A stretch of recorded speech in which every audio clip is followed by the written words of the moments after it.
Hi everyone, in this video I will show you that how you can download and install WitchFire game on your PC. Guys, first open up the any browser and just search for the Steam. Once you search for it, now the Steam website appear on the top, so simply open up this Steam website. Here you will see the login option on the right hand top, so click on that.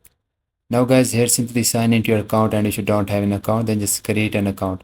Guys, this is very simple and easy process. After that, just click on the install Steam option you are seeing on the top, and here just download the Steam and install it into your PC. And this is also very simple and easy.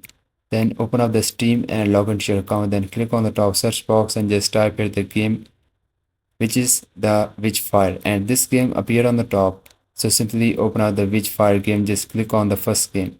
Now here just scroll down and you will see the option of add to cart. So just click on the option of add to cart. Then click on the option of view my cart. Then click on the option of continue to payment.